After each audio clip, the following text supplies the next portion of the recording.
నమస్తే welcome to V2 news. ముందుగా headlines. Urandur గ్రామం జెడ్పీ పాఠశాలలో విద్యార్థులకు స్టూడెంట్ కిట్లను పంపిణీ చేసిన ఎమ్మెల్యే బొజ్జల సుధీర్ రెడ్డి. పాఠశాలను దత్తత తీసుకుంటానని ప్రకటన. ఎమ్మెల్యే బొజ్జల సుధీర్ రెడ్డి ఆదేశాలతో అక్రమ నిర్మాణాలపై అధికారుల దృష్టి. రాజీవ్ నగర్ కాలనీ రహదారి ఆనుకొని ఉన్న అక్రమ నిర్మాణాలు తొలగింపు. శనివారం సందర్భంగా శ్రీకాళహస్తి ఆలయంలో శనీశ్వర స్వామి వారికి అభిషేక సేవలు. పెద్ద సంఖ్యలో పాల్గొన్న భక్తులు. అపులియా వేదికగా G7 అవుట్ రీచ్ సమ్మిట్ లో పాల్గొనడానికి ఇటలీ వెళ్లిన ప్రధాని నరేంద్ర మోదీ. పలువురు దేశాధినేతలతో ద్వైపాక్షిక సంబంధాలపై ప్రత్యేక చర్చలు. రాష్ట్ర ముఖ్యమంత్రిగా బాధ్యతలు స్వీకరించిన వెంటనే పెట్టుబడుల ఆకర్షణపై చంద్రబాబు దృష్టి. 50,000 కోట్ల BPCL ఆయిల్ రిఫైనరీ ప్రాజెక్టు తీసుకురావడానికి ప్రణాళికలు.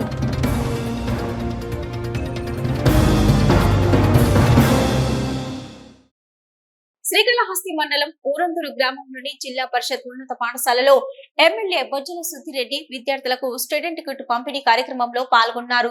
ఊరందూరు ఉన్నత పాఠశాలను తాను దత్తత తీసుకుని అభివృద్ధి చేయనున్నట్లు ప్రకటించారు. శ్రీకాళహస్తి మండలం ఊరందూరు గ్రామంలోని జిల్లా పరిషత్ ఉన్నత పాఠశాలలో ఎమ్మెల్యే బొజ్జల సుధీర్ రెడ్డి విద్యార్థులకు స్టూడెంట్ కిట్ పంపిణీ కార్యక్రమంలో పాల్గొన్నారు. ఊరందూరు ఉన్నత పాఠశాలను తాను దత్తత తీసుకుని అభివృద్ధి చేయనున్నట్లు ప్రకటించారు. కార్పొరేట్ స్థాయిలో ఈ పాఠశాలకు అన్ని సౌకర్యాలు సమకూర్చనున్నట్లు తెలిపారు. విద్యార్థులకు చదువుతో పాటు క్రీడలపై కూడా ఆసక్తి పెంచుకోవాలని తెలిపారు. మధ్యాహ్న భోజన పరిస్థితిని ఆరా తీశారు. అదేవిధంగా మౌలిక సదుపాయాలను మెరుగుపరిచేందుకు తగిన చర్యలు తీసుకోనున్నట్లు తెలియజేశారు. తర్వాత విద్యార్థులకు పాఠ్య పుస్తకాలు, నోట్బుక్స్, బెల్ట్, షూస్, సాక్స్, బ్యాగులతో కూడిన కిట్ ను సరఫరా చేశారు. తర్వాత పాఠశాల ఆవరణలో మొక్కలు నాటే కార్యక్రమంలో పాల్గొని మొక్కలు నాటారు. ఈ కార్యక్రమంలో శ్రీకాళహస్తి, తొట్టంబేడు, ఏర్పేడు, బుచ్చినాయుడు కండ్రిగా మండలాల MEOలు, ఊరందూరు CRC పరిధిలోని ఉపాధ్యాయులు, విద్యార్థులు, తల్లిదండ్రులు మొదలగు వారు పాల్గొన్నారు.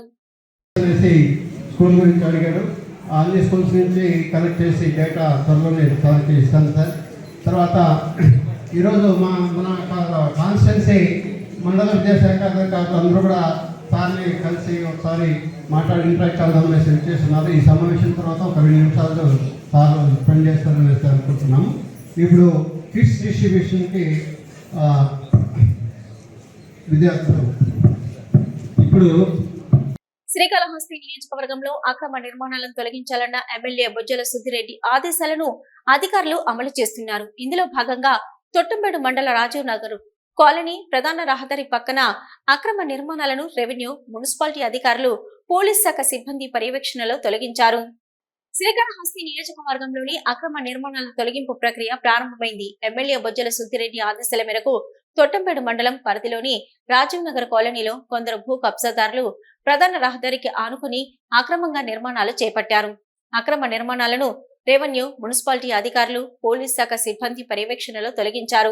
ఈ సందర్భంగా తొట్టంబేడు MRO శివరాముడు మాట్లాడుతూ శ్రీకాళహస్తి నియోజకవర్గం తొట్టంబేడు మండలం రాజీవ్ నగర్ ప్రాంతంలో ప్రధాన రహదారికి ఆనుకుని కొంతమంది భూ కబ్జాదారులు భూమిని ఆక్రమించుకుని అక్రమ కట్టడాలు కట్టారని అన్నారు. తమ దృష్టికి రావడంతో వెనువెంటనే ఉన్నతాధికారుల ఆదేశాల మేరకు అక్రమ కట్టడాలు తొలగించామని తెలిపారు. కాలువ పూరంబోకు, రహదారి పూరంబోకు స్థలాలపై అక్రమ కట్టడాలు నిర్మించడం నేరమని, అలాంటి కట్టడాలను రెవెన్యూ శాఖ అధికారులకు తొలగించే అధికారం ఉందని స్పష్టం చేశారు. ఇక ఈ నేపథ్యంలో నేడు రాజీవ్ నగర్ ప్రధాన రహదారిలో అక్రమంగా నిర్మాణాలు నిర్మించుకున్న కట్టడాలను తొలగించామని, కొందరు శాశ్వత భవనాలు నిర్మించుకొని ఉన్నవారు సంబంధించిన పత్రాలకు కరెంటు బిల్లులను తమకు చూపించారని అన్నారు. వాటి గురించి శ్రీకాళహస్తి RDO రవిశంకర్ రెడ్డిని కలిసి అనుమతి పొంది అనంతరం ఆ కట్టడాలను కూడా తొలగిస్తామని తెలియజేశారు.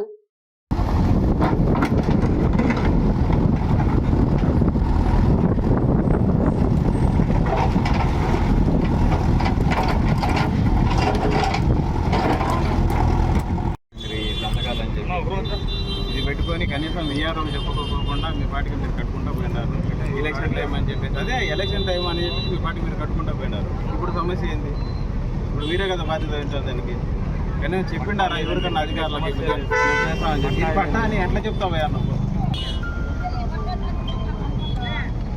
కరెంట్ కనెక్షన్ సమస్య కదండి.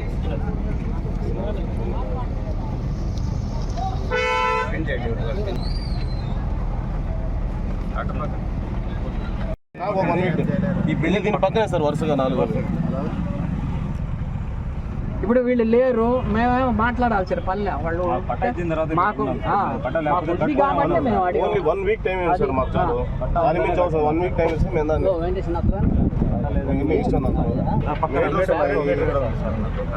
షటర్స్ ఉన్నాయి, ఇవన్నీ కూడా రిమూవ్ చేసుకోవాలి సార్. చేసేదానికి మాకేమో అభ్యంతరం లేదు. కాకపోతే మేమేం చేయలేము సార్, అందుకనే కదా మేమేం చేయలేము. మేము ఇప్పుడు కూడా మేమేం అడగలే, మాకు నోటీస్ ఇచ్చేయండి. మాకు ఈ కాగితం అనేది లేకపోతే మేము మిమ్మల్ని కూడా అడగబడలే, చెప్తా కొడతారు ఎవరైనా కానీ.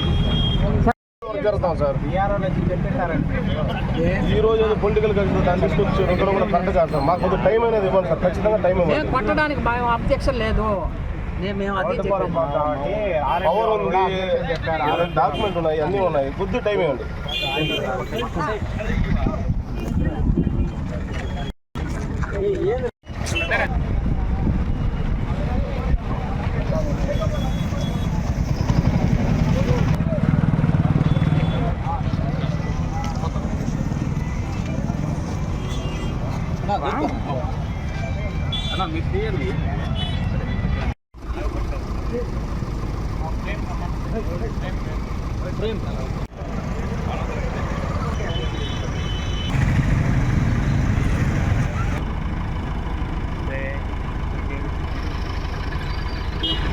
మనది యాక్చువల్గా ల్యాండ్ వచ్చేసి తొట్టంపేడు మండలు, లేఅవుట్ వచ్చేసి శ్రీకాళహస్తి మండలం మున్సిపాలిటీకి వస్తుంది. బట్ రోడ్డు సైడ్ ఎంకరేజ్మెంట్స్ ఎక్కువ అవుతున్నాయి ఇటీవల అని చెప్పేసి వాళ్ళ ల్యాండ్ లో ఎంకరేజ్మెంట్ ఎక్కువ ఉన్నాయి. మనం వచ్చి మార్కింగ్ చేయాలా, ఎంకరేజ్మెంట్ చేయాలని చెప్పి మనకు R&B డిపార్ట్మెంట్ వాళ్ళ దగ్గర రిక్వెషన్ అందింది. దాని మేరకు మనము ఈరోజు అందరూ మన సర్వేర్ టీమును పంపించాము. సర్వేర్ తో పాటు నేను, మన కాళహస్తి తహసీల్దార్ గారు, R&B గారు అందరం వచ్చాము. వచ్చి ఫస్ట్ ఇప్పుడు 2 అనాథరైజ్డ్ స్ట్రక్చర్స్ మేము ఐడెంటిఫై చేసాము, ఒకసారి వెయిట్ చేసాము అక్కడ ఎవరైనా ఉన్నారని చెప్పి. ఆ స్ట్రక్చర్స్ ఎవరైనా కూడా చెప్పే పరిస్థితిలో లేదు, అవి గట్టు బేస్మెంట్ స్టేజ్ లో ఉన్నాయి. సో వాటిని తొలగించినాము. ఈ లోపల పక్క స్ట్రక్చర్కి వచ్చే లోపల వాళ్ళు మా దగ్గర డాక్యుమెంట్స్ ఉన్నాయి, కరెంట్ కనెక్షన్ ఉంది అని చెప్పేసి చెప్పారు. సో వాటి వ్యాలిడిటీ కూడా చెక్ చేసుకోవడానికి, ఎందుకంటే ఇవన్నీ కూడా పక్కాగా కాలువ పొరంబోకులో, రోడ్డు పొరంబోకులో ఉన్నాయి స్ట్రక్చర్స్. వాటి ఎటువంటి పరిస్థితుల్లో పట్టాలు ఇచ్చే పరిస్థితి లేదు. వాళ్ళు ఏదో అవి మాన్యువల్ పట్టాలు తీసుకొని వస్తున్నారు, ఏదో మటుకు ఎలక్ట్రిసిటీ కనెక్షన్ ఒకటి ఉంది అని చెప్తున్నారు. సో ఒకసారి మేము ఇప్పుడు మళ్ళీ ఆఫీస్కి వెళ్ళి మన RDO సార్లో డిస్కస్ చేసుకొని దీనిపైన ఫర్దర్గా మళ్ళీ ఈ రోజు యాక్షన్ తీసుకుంటాం దీనిపైన. సో దానికోసం ఈరోజు వచ్చాము, ఈరోజు జరిగింది. మొత్తం ఎంటైర్ ఇప్పుడు వరకు జరిగిన సినారియో మొత్తం కూడా మన కలెక్టర్ గారు రిపోర్ట్ చేస్తుంది కదండి. నేనేదో నోటిఫికేషన్ చెప్పినట్టు కాదు కదా. సో సినారియో ఏం జరిగింది అనేది మొత్తం ఇప్పుడు ఎంక్వైరీ రిపోర్ట్ మన కలెక్టర్ గారికి రాస్తాము. సో దీనిపైన యాక్షన్ కూడా ఉంటుంది. ఇప్పుడు నేను కూడా ఈ కట్టడాలు కడుతున్నారు, దయచేసి ఎటువంటి కట్టడాలు చేయగాకండి, మళ్ళీ మాకు ఇటువంటి పనులు పెట్టగాకండి. మీరేమో కడతారు, మళ్ళీ మేము వచ్చి మేమన్నా ఎవిక్షన్ చేసేస్తే మేము వచ్చి ఏదో తప్పుడు పని చేసినట్టు ప్రొజెక్ట్ చేస్తున్నారు. తప్పది. అది రోడ్డు పొరంబోకు ప్రతి ఒక్కరికి తెలుసు. నాది శ్రీకాళహస్తి మండలంలో తొట్టంపేడు మండలం ప్రతి ఒక్కరికి ఇది రోడ్డు పొరంబోకు, కాలువ పొరంబోకు అని తెలుసు. వాటిలో కన్స్ట్రక్షన్ చేయడం ఎందుకు, అంతంత పెద్ద కట్టడాలు అవసరం లేదు. అందుకే ప్రజెంట్ కి అయితే మనము ఎటువంటి ఎవరైతే ఓనర్ తెలియని పరిస్థితిలో ఉన్నారో అటు రెండింటిని మనం తొలగించినాం. బేస్మెంట్ స్థాయిలో ఉండేవి కొన్ని వాళ్ళు వచ్చేసి ఈరోజు డాక్యుమెంట్స్ ఇచ్చారు, వాటిని కూడా ఇప్పుడు జెన్యున్ తీసుకొని పోతాము. సార్తో డిస్కస్ చేసి దానిపైన కూడా యాక్షన్ తీసుకుంటాం. కన్స్ట్రక్షన్స్ అయితే ఖచ్చితంగా వాటికి నోటీస్ ఇస్తాము. ఇప్పుడు మీరు చూసారు, మేము ఇప్పుడు డెమాలిష్ చేసింది ఏది కూడా పాత కట్టడం అయితే కాదు కదా. అది మనము నోటీసులు ఇచ్చుకుంటా పోయేది కాదు. ఇది వాళ్ళు అదే పనిగా గవర్నమెంట్ ల్యాండ్ ను స్వాధీనం చేసుకోవడానికి ప్రయత్నిస్తాను, కబ్జా చేసేదానికి ప్రయత్నిస్తాను కాబట్టి వాటికి ఇవ్వాల్సిన పని లేదండి. స్టాండర్డ్ స్ట్రక్చర్స్ ఏవి కూడా మనం కొలాప్స్ చేయలేదు ఈరోజు. శ్రీకాళహస్తీశ్వరాలయంలో తిరుచి వాహన సేవ నేత్రపర్వంగా నిర్వహించారు. జ్ఞానరూపిణి మంగళకర స్వరూపిణి జ్ఞాన ప్రసూనంబ దివ్య మంగళకర స్వరూపాన్ని దర్శించుకుంటూ భక్తులు ఆధ్యాత్మిక ఆనందంతో పరవశించారు. ప్రాకారోత్సవంలో అమ్మవారికి విశేష పూజలు జరిపారు. శ్రీకాళహస్తీశ్వరాలయంలో శుక్రవారం రాత్రి శ్రీ జ్ఞాన ప్రసూనంబదేవి తిరుచి వాహనంపై భక్తులకు దర్శనమిచ్చారు. ఆలయంలోని అమ్మవారి సన్నిధిలో అమ్మవారి ఉత్సవమూర్తికి విశిష్ట దివ్య అలంకారాలు చేసి తిరుచి వాహనంపై కొలువు తీర్చి ఆలయ ప్రాకారోత్సవం చేపట్టారు. మంగళ వాయిద్యాలు, భక్తుల శివనామ స్మరణ నడుమ అమ్మవారిని ఉత్సవమూర్తిని ఆలయ ప్రాంగణంలో అత్యంత వేడుకగా ఊరేగించారు. ఆలయ ఆవరణంలోని రాతి ధ్వజస్తంభం వద్ద అమ్మవారి ఉత్సవమూర్తికి మంగళ వాయిద్య నీరాజనాలు సమర్పించారు. అనంతరం ఊరేగింపుగా తీసుకొచ్చి అమ్మవారి సన్నిధిలో కొలువు తీర్చి ధూపదీప నైవేద్యాలు నివేదించి మంగళ హారతులు సమర్పించారు. విశేష సంఖ్యలో భక్తులు దివ్య మంగళకర స్వరూపిణి జ్ఞాన ప్రసూనాంబిక దేవిని దర్శించుకుంటూ శివనామ స్మరణలు చేస్తూ ఆధ్యాత్మిక ఆనందంతో పరవశించి ప్రణమిల్లారు.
శ్రీకాళహస్తీశ్వర ఆలయంలోని శనివారం సందర్భంగా శనీశ్వర అభిషేకం శాస్త్రయుక్తంగా నిర్వహించారు. అధిక సంఖ్యలో భక్తులు శనీశ్వర అభిషేక సేవలో పాల్గొని శనీశ్వర స్వామి అనుగ్రహం కోసం ప్రార్థించి మొక్కులు చెల్లించారు. శ్రీకాళహస్తి ఆలయంలో శనివారం శనీశ్వర స్వామి అభిషేక సేవ వేదయుక్తంగా జరిపారు. ఆలయ అర్చకులు వేద పండితుల ఆధ్వర్యంలో కలశ స్థాపన పూజలు జరిపి మూల విరాట్ కు వివిధ రకాల సుగంధ ద్రవ్యాలతో వేద మంత్రోచ్చరణ నడుమ అభిషేకాలు నిర్వహించి తైలంతో విశేష అభిషేకాలు జరిపారు. అనంతరం స్వామివారికి దివ్య అలంకారాలు చేసి ధూపదీప నైవేద్యాలు నివేదించి హారతులు సమర్పించారు. అధిక సంఖ్యలో భక్తులు శనీశ్వర స్వామికి సంప్రదాయ పద్ధతిలో ప్రదక్షిణాలు నిర్వహించి మొక్కులు చెల్లించుకున్నారు. ఈ కార్యక్రమంలో deputy EO Ekambaram, AC Mallikarjun Prasad, temple inspector Hari Yadav, temple superintendent Nagabhushanam Yadav, ఆలయ అధికారులు పాల్గొన్నారు.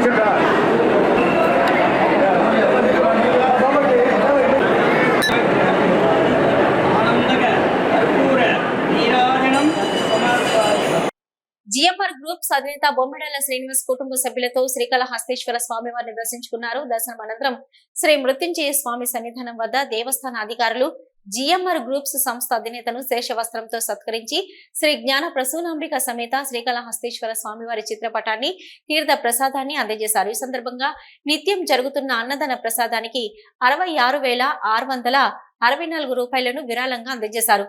ఈ కార్యక్రమంలో మాజీ ఆలయ చైర్మన్ కోల ఆనంద్, ఆలయ అధికారులు పాల్గొన్నారు. మహారాష్ట్ర గవర్నర్ రమేష్ బైస్ కుటుంబ సభ్యులతో కలిసి శ్రీకాళహస్తీశ్వర స్వామివారి దేవస్థానానికి విచ్చేశారు. వారిని దేవస్థానం ఏఈఓ సతీష్ మల్లి స్వాగతం పలికి ప్రత్యేక రాహుకేతు పూజ అనంతరం శ్రీ జ్ఞాన ప్రసూనాంబ సమేత శ్రీకాళహస్తీశ్వర స్వామివారి ప్రత్యేక దర్శనం చేయించారు. మహారాష్ట్ర గవర్నర్ రమేష్ బైస్ కుటుంబ సభ్యులతో కలిసి శ్రీకాళహస్తీశ్వర స్వామివారి దేవస్థానానికి విచ్చేశారు. వారిని దేవస్థానం ఏఈఓ సతీష్ మల్లి స్వాగతం పలికి ప్రత్యేక రాహుకేతు పూజ అనంతరం శ్రీ జ్ఞాన ప్రసూనాంబ సమేత శ్రీకాళహస్తీశ్వర స్వామివారి ప్రత్యేక దర్శనం చేయించారు. అనంతరం శ్రీ మృత్యుంజయ స్వామి సన్నిధానం వద్ద మహారాష్ట్ర గవర్నర్ రమేష్ బైస్ వారిని వారి కుటుంబ సభ్యులను దేవస్థానం అధికారులు శేష వస్త్రంతో సత్కరించి శ్రీ జ్ఞాన ప్రసూనాంబ సమేత శ్రీకాళహస్తీశ్వర స్వామివారి చిత్రపటాన్ని తీర్థ ప్రసాదాలను అందజేశారు. ఈ కార్యక్రమంలో దేవస్థానం AEO Satish Malli, temple PRO Nagabhushan Nayak, temple inspector Hari Yadav, temple superintendent CSO Nagabhushanam Yadav, ఆలయ సిబ్బంది పాల్గొన్నారు.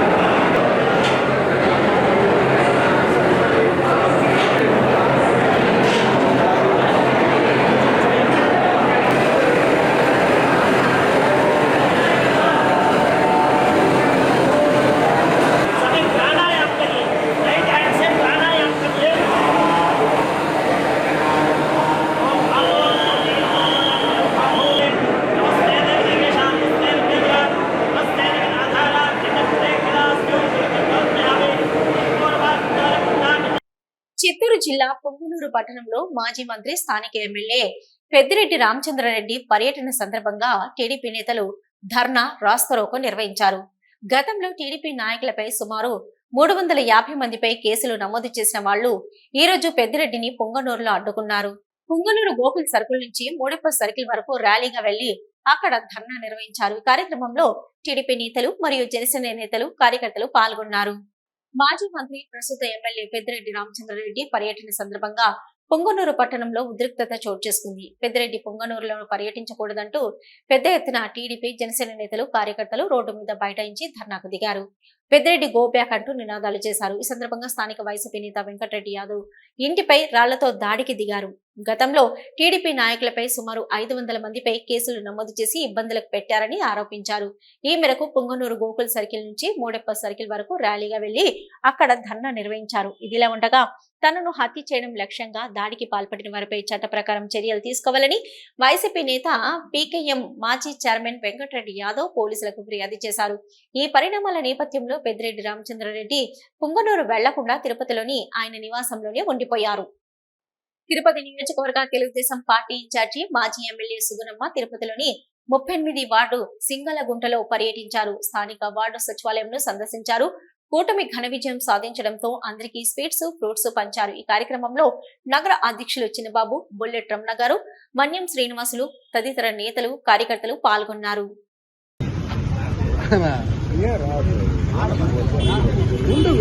నువ్వు అనకరానా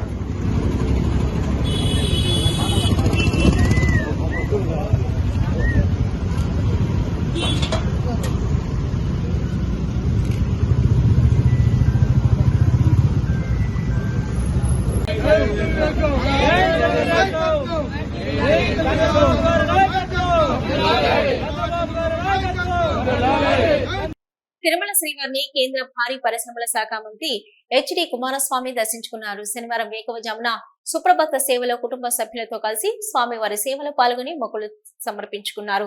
దర్శనం అనంతరం రంగనాయకుల మండపంలో వేద పండితులు వేదాశీర్వచనం అందించగా ఆలయ అధికారులు శ్రీవారి తీర్థ ప్రసాదాలు అందజేసి పట్టు వస్త్రంతో సత్కరించారు. తిరుమల శ్రీ వెంకటేశ్వర స్వామివారిని పలువురు రాజకీయ, న్యాయ, సినీ ప్రముఖులు దర్శించుకున్నారు. శనివారం ఉదయం వీఐపీ విరామ సమయంలో తెలంగాణ హైకోర్టు న్యాయమూర్తి justice CV Bhaskar, Telangana BRS MLA Gangula Kamalakar, Ambika Krishna, TDP ఎమ్మెల్యేలు కన్నా లక్ష్మీనారాయణ, గుమ్మనూరు జయరాం, భూమా అఖిలప్రియ, గణబాబులు వేర్వేరుగా కుటుంబ సభ్యులతో కలిసి స్వామివారి సేవలో పాల్గొని మొక్కులు చెల్లించుకున్నారు. దర్శనం అనంతరం రంగనాయకుల మండపంలో వేద పండితులు వేదాశీర్వచనం అందించగా ఆలయ అధికారులు స్వామివారి తీర్థ ప్రసాదాలు అందజేసి పట్టువస్త్రంతో సత్కరించారు.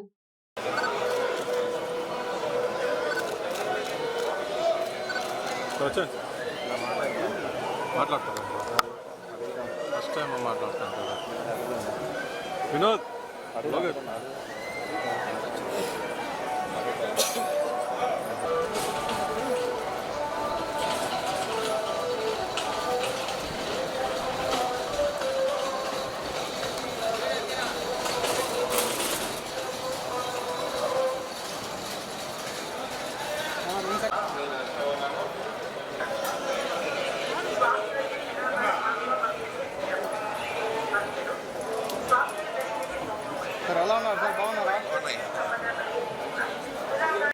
తిరుమల శ్రీ వెంకటేశ్వర స్వామి వారిని సినీ కథానాయకి ప్రజ్ఞ జైస్వాల్, మంచు లక్ష్మిలు దర్శించుకున్నారు. శనివారం ఉదయం వీఐపీ విరామ సమయంలో స్వామివారి సేవలో పాల్గొని మొక్కులు చెల్లించుకున్నారు. దర్శనం అనంతరం రంగనాయకుల మండపంలో వేద పండితులు వేద ఆశీర్వచనం అందించగా ఆలయ అధికారులు స్వామివారి తీర్థ ప్రసాదాలు అందజేసి పట్టు వస్త్రంతో సత్కరించారు.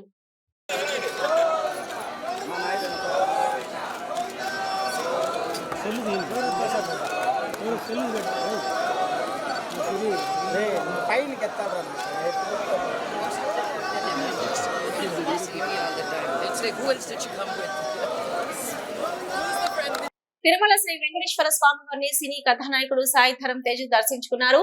శనివారం ఉదయం వీఐపీ విరామ సమయంలో స్వామివారి సేవలో పాల్గొని మొక్కులు చెల్లించుకున్నారు. దర్శనం అనంతరం రంగనాయకుల మండపంలో వేద పండితులు వేద ఆశీర్వచనం అందించగా ఆలయ అధికారులు స్వామివారి తీర్థ ప్రసాదాలు అందజేసి పట్టు వస్త్రంతో సత్కరించారు. జనసేన పార్టీ అఖండ విజయాన్ని సొంతం చేసుకుని పవన్ కళ్యాణ్ భారీ విజయాన్ని అందుకోవడంతో సాయిధరం తేజ్ శుక్రవారం సాయంత్రం నడక మార్గం గుండా తిరుమలకి చేరుకుని మొక్కులు చెల్లించుకున్నారు. తిరుమల శ్రీ వెంకటేశ్వర స్వామి వారిని సినీ నటుడు సుమన్ దర్శించుకున్నారు. శనివారం ఉదయం విఐపి విరామ సమయంలో స్వామివారి సేవలో పాల్గొని మొక్కులు చెల్లించుకున్నారు. దర్శనం అనంతరం రంగనాయకుల మండపంలో వేద పండితులు వేద ఆశీర్వచనం అందించగా ఆలయ అధికారులు స్వామివారి తీర్థ ప్రసాదాలు అందజేసి పట్టువస్త్రంతో సత్కరించారు. ఆలయం వెలుపల సుమన్ మీడియాతో మాట్లాడుతూ ఆంధ్రప్రదేశ్ ప్రజలు మంచి తీర్పు ఇచ్చారన్నారు. మంచి కాంబినేషన్ లో కొత్త ట్విస్ట్ తో తెలుగుదేశం అధినేత చంద్రబాబు నాయుడికి అవకాశం రావడం, జనసేన అధినేత పవన్ కళ్యాణ్ అన్ని సీట్లలో క్లీన్ స్వీప్ చేయడం జరిగిందని తెలిపారు. వచ్చే 5 ఏళ్లలో జరగవలసిన అభివృద్ధికి పునాదులు వేశారన్నారు. విద్య, వైద్యం, పారిశ్రామిక రంగాల్లో అభివృద్ధి సాధించాలని కోరుకుంటున్నట్లు తెలిపారు. అమెరికా లాంటి క్యాపిటల్ ఏపీకి రావాలంటే చంద్రబాబుతోనే సాధ్యమన్నారు. హైదరాబాద్ లాంటి నగరం ప్రపంచ స్థాయి నగరంగా ఎదగడానికి చంద్రబాబే కారణమని గుర్తు చేశారు. అభివృద్ధికి అందరూ సహకరించాలని కోరారు. అమరావతి కాస్మోపాలిటన్ సిటీగా ఎదగాలన్నారు. తిరుపతి, ఈస్ట్, వెస్ట్ గోదావరిలో ఫిలిం సిటీలు ఏర్పాటు చేయాలని సూచించారు. తిరుపతిని టెంపుల్ సిటీగా డిక్లేర్ చేయాలని విజ్ఞప్తి చేశారు. దక్షిణాది రాష్ట్రాలలో పాగా వేయడానికి బీజేపీ పార్టీ తమ ప్రణాళికలను అమలు పరుస్తుంది. ఇప్పటికే కర్ణాటకలో అధికారాన్ని చెలాయించి కేడర్ను స్థిరపరుచుకున్న బీజేపీ మరిన్ని రాష్ట్రాలలో అధికార స్థాపనకు ప్రత్యేక ప్రణాళికలు వేసుకుంటుంది. తాజాగా జరిగిన ఎన్నికలలో అఖండ మెజార్టీ సాధించి తొలిసారిగా ఒరిస్సాలో ప్రభుత్వం ఏర్పాటు చేసింది బీజేపీ. ఒడిశాలో తొలిసారిగా భారతీయ జనతా పార్టీ ప్రభుత్వం తమ ప్రభుత్వాన్ని ఏర్పాటు చేసింది. 2024 అసెంబ్లీ ఎన్నికల్లో 147 మంది సభ్యులున్న అసెంబ్లీలో 78 సీట్లు గెలుచుకొని బీజేపీ మెజార్టీ సాధించింది. ముఖ్యమంత్రిగా మోహన్ చరణ్ను బీజేపీ అధినాయకత్వం ఎంపిక చేసింది. ఒడిశా సీనియర్ ఎంపీ ధర్మేంద్ర ప్రధాన్కు కేంద్ర ప్రభుత్వంలో మంత్రి పదవి లభించిన తర్వాత మోహన్ చరణ్ పేరు తెరపైకి వచ్చింది. మధ్యప్రదేశ్, రాజస్థాన్, ఛత్తీస్గఢ్లలో ఊహించని విధంగా ముఖ్యమంత్రి అభ్యర్థులను బీజేపీ సర్కార్ ఎంపిక చేసింది. సరిగ్గా ఇలాగే ఒడిశాలో కూడా ముఖ్యమంత్రిని ఎంపిక చేసింది బీజేపీ పార్టీ. ఒడిశాను బిగ్ జనతా దళ్కు కంచుకోటగా పిలుస్తారు. ఆయన ప్రభుత్వం 24 ఏళ్ల పాటు ఇక్కడ కొనసాగింది. ఈ సమయంలో నవీన్ పట్నాయక్ రాష్ట్రానికి నాయకత్వం వహించారు. తాను రాష్ట్ర బాధ్యతలు చేపట్టినప్పుడు ఇక్కడి జనాభాలో 70% మంది దారిద్ర్య రేఖకు దిగువన ఉన్నారని, తన 24 ఏళ్ల పదవీ కాలంలో దాన్ని 10% తగ్గించారని పట్నాయక్ చెప్పారు. అయితే గత కొంతకాలంగా ప్రభుత్వ వ్యతిరేకత ఉండడంతో సరిగ్గా ఈ అంశాన్ని బీజేపీ పార్టీ తనకి అనుకూలంగా మార్చుకుంది. దీంతో గతంలో ఎన్నడూ లేని విధంగా తొలిసారిగా ఒడిశాలో ప్రభుత్వాన్ని ఏర్పాటు చేసి రికార్డు సృష్టించింది బీజేపీ పార్టీ. ఆంధ్రప్రదేశ్ రాష్ట్ర ముఖ్యమంత్రిగా చంద్రబాబు బాధ్యతలు స్వీకరించిన తర్వాత పరిపాలనపై దృష్టి సారించారు.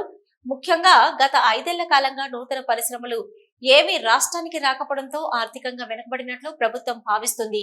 ప్రస్తుతం కేంద్రంలో కొలువుదీరిన ఎన్డీఏ కూటమిలో తెలుగుదేశం పార్టీ కూడా ప్రధాన పాత్ర పోషిస్తుండటంతో రాష్ట్రానికి రావాల్సిన నిధులపై ప్రభుత్వం దృష్టి సారించింది. కేంద్ర ప్రభుత్వం కూడా దీనిపై సానుకూలంగా స్పందిస్తుంది. ఆంధ్రప్రదేశ్ రాష్ట్రంలో ఎన్నికల హడావుడి ముగిసింది. ముఖ్యమంత్రి చంద్రబాబు ఆధ్వర్యంలో ప్రభుత్వం ఏర్పాటైంది. మంత్రులకు శాఖలను కూడా కేటాయించారు. ఇదే సమయంలో భారీ పెట్టుబడి ఏపీకి వచ్చే అవకాశం కనిపిస్తుంది. రాష్ట్రానికి బీపీసీఎల్ రిఫైనరీ ప్రాజెక్టు కేటాయించేందుకు కేంద్ర ప్రభుత్వం మొగ్గు చూపుతుంది. 50,000 కోట్ల భారీ పెట్టుబడితో రిఫైనరీ ప్రాజెక్టు ఏర్పాటు చేసేందుకు బీపీసీఎల్ ఆంధ్రప్రదేశ్ వైపు చూస్తుంది. పరిశ్రమ ఏర్పాటుతో 1000 మందికి స్థానికంగా ఉపాధి లభించే అవకాశం ఉండడంతో రాష్ట్ర ప్రభుత్వం దీన్ని ప్రతిష్టాత్మకంగా తీసుకుంది. భారత్ పెట్రోలియం కార్పొరేషన్ లిమిటెడ్ ఏర్పాటు చేయబోతున్న రిఫైనరీ ప్రాజెక్టును సాధించేందుకు రాష్ట్ర అధికారులు ప్రయత్నిస్తున్నారు. ఈ ప్రాజెక్టు ద్వారా బీపీసీఎల్ దాదాపు 50,000 కోట్లను పెట్టుబడిగా పెట్టనుంది. బీపీసీఎల్ రిఫైనరీ తమ రాష్ట్రంలో ఏర్పాటు చేయాలని గుజరాత్, మధ్యప్రదేశ్ రాష్ట్రాలు కోరుతున్నాయి. 500 కోట్ల రుణం, 15 ఏళ్ల పాటు జీఎస్టీ మినహాయింపు ఇవ్వడానికి మధ్యప్రదేశ్ సంసిద్ధత వ్యక్తం చేసింది. అదే స్థాయిలో ఏపీ నుంచి ప్రోత్సాహకాలను ఆశిస్తుంది బీపీసీఎల్. దీంతో బీపీసీఎల్ కేంద్ర ప్రభుత్వంతో చర్చలు జరపాలని ఏపీ అధికారులు నిర్ణయించారు. కేంద్ర ప్రభుత్వం అధికారులు సైతం త్వరలో ఏపీకి శుభవార్త అందుతుందని చెప్తున్నారు. ఈ ప్రాజెక్టు గనక ఏపీకి వస్తే స్థానికంగా వేలాది మందికి ప్రత్యక్షంగా పరోక్షంగా ఉపాధి లభించే అవకాశం ఉంది. రిఫైనరీ ద్వారా భారీ పెట్టుబడులు పెట్టడానికి రాష్ట్ర ప్రభుత్వం అందించే ప్రోత్సాహకాలపై సంస్థ యాజమాన్యం ఆరా తీసినట్లు తెలిసింది. ఈ ఏడాది కార్తీక మాస పూజలకు ఇంకా సమయం ఉన్న నేపథ్యంలో శబరిమలై దేవస్థానం బోర్డు ఏర్పాట్లపై దృష్టి సారిస్తుంది. ఇప్పటికే ట్రావెన్కోర్ దేవస్థానం బోర్డు ఉన్నతాధికారులు పలు దఫాలుగా ఈ ఏడాది తీసుకురావాల్సిన నూతన నిర్ణయాలపై చర్చలు జరుపుతున్నారు. ఈ నేపథ్యంలోనే ఈ ఏడాది నుంచి వర్చువల్ టికెట్ల జారీలో పరిమితి పెట్టడంతో పాటు ఈ టికెట్ల ద్వారా శబరిమలై వచ్చే భక్తులకు ఇన్సూరెన్స్ వర్తింప చేయనున్నారు. దీంతో పాటు దర్శన క్యూ లైన్లలో కూడా పలు మార్పులు చేయనున్నారు. శబరిమల పరమ పవిత్రమైన పుణ్యధామం. హరిహర సుతుడిగా అయ్యప్ప స్వామి కేరళలోని శబరిమలలో వెలిశారు. ప్రతి ఏడాది మకర విలకు మండల పూజల సందర్భంగా మాత్రమే పెద్ద ఎత్తున భక్తులు శబరిమలైకి వస్తుంటారు. ప్రతి మాసంలో పరిమిత రోజుల్లో మాత్రమే ఆలయ దర్శనం ఉన్నప్పటికీ మకర విలకు మండల పూజలకు మాత్రమే పెద్ద ఎత్తున భక్తులు హాజరై తమ మొక్కులు చెల్లించుకుంటూ ఉంటారు. దేశ విదేశాల నుంచి పెద్ద ఎత్తున మండలకాలం అయ్యప్ప స్వామి దీక్ష పూరిన భక్తులు శబరిమలైకి వస్తుంటారు. అయితే ఈ మండలకాలం పూజలకు ఏడాది నుంచి అధికారులు ఏర్పాట్లు చేస్తుంటారు. ఈ నేపథ్యంలోనే ఈ ఏడాది మండలం మకర వేలకు పూజలకు సంబంధించి ట్రావెన్కోర్ దేవస్థానం బోర్డు అధికారులు పలు కీలక నిర్ణయాలు తీసుకున్నారు. దర్శనం కోసం ఇక నుంచి రోజుకు 50,000 మంది భక్తులను వర్చువల్ క్యూ బుకింగ్ విధానం ద్వారా అనుమతించాలని నిర్ణయం తీసుకుంది ఆలయ పాలక మండలి. అలాగే భక్తులకు ఇన్సూరెన్సు అమలు చేయనున్నారు. రోజు 80,000 మందిని దర్శనానికి అనుమతించాలని నిర్ణయించినప్పటికీ కొన్ని పరిమితుల కారణంగా 50,000కే కుదిస్తూ నిర్ణయించింది. వచ్చే మండల మకర విలక్కు సీజన్ నుంచి ఈ నిర్ణయం అమలు చేయనున్నారు. ఇక దర్శనం కోసం ఆన్లైన్ బుకింగ్ సదుపాయం గతంలో 10 రోజుల ముందు వరకు మాత్రమే అందుబాటులో ఉండేది. ప్రస్తుతం 3 నెలల ముందుగానే వర్చువల్ క్యూ బుకింగ్ చేసుకునే అవకాశం కల్పించారు. అలాగే వర్చువల్ క్యూ ద్వారా దర్శనం చేసుకునే భక్తులకు ఇన్సూరెన్స్ పాలసీ అందించనున్నారు. ఇందుకోసం బుకింగ్ సమయంలోనే వారి వద్ద నుంచి 10 రూపాయలు వసూలు చేస్తారు. యాత్రా సమయంలో అనుకోని పరిస్థితులు తలెత్తితే బీమా అందించేందుకు ఈ ఇన్సూరెన్స్ పాలసీని తీసుకొచ్చినట్లు దేవస్థానం బోర్డు అధికారులు తెలిపారు. ఇక మహిళలు, చిన్నారులను ప్రత్యేకంగా ఏర్పాటు చేసిన బారికేడ్ల ద్వారా దర్శనానికి పంపనున్నారు. అలాగే మహిళలు, దివ్యాంగుల కోసం అప్పం, అరవణ ప్రసాదం పంపిణీ కేంద్రాల వద్ద ప్రత్యేక కౌంటర్లు ఏర్పాటు చేయనున్నారు. దర్శనానికి వచ్చే భక్తుల సంఖ్యను లెక్కించేందుకు ప్రకటనల కోసం ఆవరణ ప్లాంట్ వద్ద కౌంటింగ్ సెన్సార్ ఏర్పాటు చేయనున్నారు. మరోవైపు అన్నదాన మండపం వద్ద కూపన్ల స్థానంలో పీపోస్ మెషిన్ల ద్వారా టోకెన్లు ఇవ్వాలని నిర్ణయించారు. అలాగే డోలీ సేవల కోసం ప్రీపెయిడ్ రిజిస్ట్రేషన్ అమలు చేయాలని నిర్ణయించారు. తిరుమల దివ్యక్షేత్రంలో భక్తుల రద్దీ కొనసాగుతుంది. దేశంలోని వివిధ ప్రాంతాల నుంచి శ్రీవారి దర్శనానికి తిరుమలకు వస్తున్నారు భక్తులు. దీంతో స్వామివారి సర్వదర్శనానికి 12 గంటల సమయం పడుతుంది. గత 24 గంటల్లో స్వామివారిని 78,064 మంది భక్తులు దర్శించుకున్నారు. తిరుమల శ్రీవారి ఆలయంలో భక్తుల రద్దీ కొనసాగుతుంది. నిన్న తిరుమల శ్రీవారిని 78,064 మంది భక్తులు దర్శించుకున్నారు. నిన్న తిరుమల దివ్యక్షేత్రానికి వచ్చిన భక్తులలో 33,869 మంది భక్తులు తలనీలాలు సమర్పించారు. నిన్న శ్రీవారి హుండీ ఆదాయం 3.70 కోట్లు. గత నెలలో 300 రూపాయలు శీఘ్ర దర్శనం టికెట్లు బుక్ చేసుకున్న భక్తులకు ఈ మాసంలో దర్శనాలు కొనసాగుతున్నాయి. ఇక సర్వదర్శనం భక్తులకు టోకన్లు ఇచ్చే విధానాన్ని తిరిగి టీటీడీ పునః ప్రారంభించింది. దీంతో టైం స్లాట్లో నిర్దేశించిన టోకెన్ల ప్రకారం దర్శనాలు చేసుకుంటున్నారు సర్వదర్శనం భక్తులు. ఇక టైం స్లాట్లో సర్వదర్శనం టోకెన్ దొరకని భక్తులు కూడా నేరుగా వైకుంఠం 2 నుంచి దర్శనాలకు అనుమతిస్తున్నారు టీటీడీ అధికారులు. ప్రస్తుతం 30 కంపార్ట్మెంట్లలో భక్తులు వేచి ఉన్నారు. దీంతో శ్రీవారి సర్వదర్శనానికి 12 గంటల సమయం పడుతుంది. ఇక 300 రూపాయల టికెట్లు కలిగిన భక్తులకు 6 గంటల సమయం పడుతున్నట్లు సమాచారం. వేటి న్యూస్ ముగించే ముందు హెడ్లైన్స్ మరొకసారి. ఊరందూరు గ్రామం జెడ్పీ పాఠశాలలో విద్యార్థులకు స్టూడెంట్ కిట్లను పంపిణీ చేసిన ఎమ్మెల్యే బొజ్జల సుధీర్ రెడ్డి. పాఠశాలను దత్తత తీసుకుంటానని ప్రకటన. ఎమ్మెల్యే బొజ్జల సుధీర్ రెడ్డి ఆదేశాలతో అక్రమ నిర్మాణాలపై అధికారుల దృష్టి. రాజీవ్ నగర్ కాలనీ రహదారి ఆనుకొని ఉన్న అక్రమ నిర్మాణాలు తొలగింపు. శనివారం సందర్భంగా శ్రీకాళహస్తి ఆలయంలో శనీశ్వర స్వామివారికి అభిషేక సేవలు. పెద్ద సంఖ్యలో పాల్గొన్న భక్తులు. అపులియా వేదికగా G7 అవుట్ రీచ్ సమ్మిట్ లో పాల్గొనడానికి ఇటలీ వెళ్లిన ప్రధాని నరేంద్ర మోదీ. పలువురు దేశాధినేతలతో ద్వైపాక్షిక సంబంధాలపై ప్రత్యేక చర్చలు. రాష్ట్ర ముఖ్యమంత్రిగా బాధ్యతలు స్వీకరించిన వెంటనే పెట్టుబడుల ఆకర్షణపై చంద్రబాబు దృష్టి. 50,000 కోట్ల BPCL ఆయిల్ రిఫైనరీ ప్రాజెక్టు తీసుకురావడానికి ప్రణాళికలు.